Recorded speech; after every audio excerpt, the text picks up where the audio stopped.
Olwaleero ng'akwatidde ekibiina ky'NRM Bendera okuvuganya ku ntebe y'obukulembeze bw'eggwanga Uganda era nga ssentebe w'ekibiina ky'NRM ayitibwa Yoweri Kaguta Museveni byabuulwa olwaleero lumazeeko ng'ali mu kunoonya obululu mu bitundu ebya disitulikiti y'e Budaka ne mu bitundu eby'Ekibuko e Yombokedde. Pulezidenti Museveni asinzidde eno n'alyoka asaba abantu ba bulijjo okusobola okumulonda addemu okubanga baatagula omuli eggwanga Uganda kubanga ensonga ze zibaluma mu bitundu bino yazitegeera obulungi.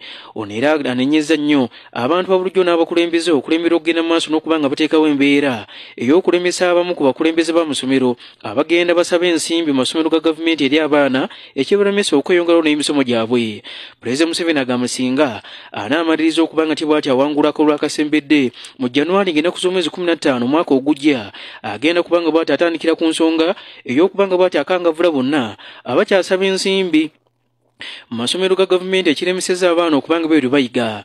Ono okwogera ebigambo bino asinzidde ku kisaawe ekya Budaka Saza Grounds mu disitulikiti y'e Budaka gy'agenze okunoonya akalulu olwaleero. They are still charging school fees and as a consequence children drop out of school. That's why I decided to start a peaceful way of proving my point. That's how I started the skilling hubs, and I trained them for just 6 months. Some of those products which they are making here, we are importing them from China, from India, from other countries.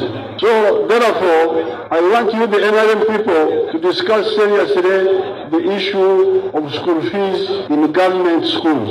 And when we finish the elections and win, we should really discuss it and see how to make sure these children do not have their future doomed because of a bad system. So NRM ole!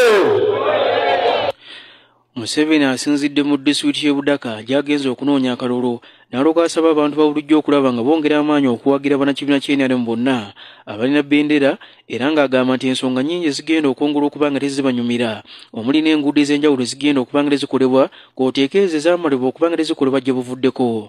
Nawadde ekyokulabirako eky'oluguudo oluva e Nabomali okudda e Butalejja, oluguudo oluva e Mbaale okudda e Nakalama mu disitulikiti y'e Ganga, oluguudo oluva e Palisa okudda e Tirinyi, oluguudo oluva e Palisa okudda e Kamonkoli n'enguudo endala nnyingi. Ategeezezza nti bali mu teekateeka okusobola okuba nga tezikolebwa ku nkola ey'omulembe ekigenda okuyamba okusobola okulaakulanya ekitundu kino n'ebyamaguzi okutambula obulungi. A lot has been done in the Budaka area. We did this road very early in our government. We did it and we have done it again. We have repaired it again. This road from Iganga to Mbare. Then we have added the one of Tirinyi, Parisa, Kumi, Elva Tirinyi. Then we have done the one from Parisa through Kamonkoli to Mbare. And we are now going to do the one of Navmari, Butareja, up to Lamutumba on the other side. The roads we have done good work. On the electricity, work also has been done. Electricity has reached many of the areas. Telephones, you all now have telephones in your pockets. Then on the issue of water, I have seen some good work has been done on the water.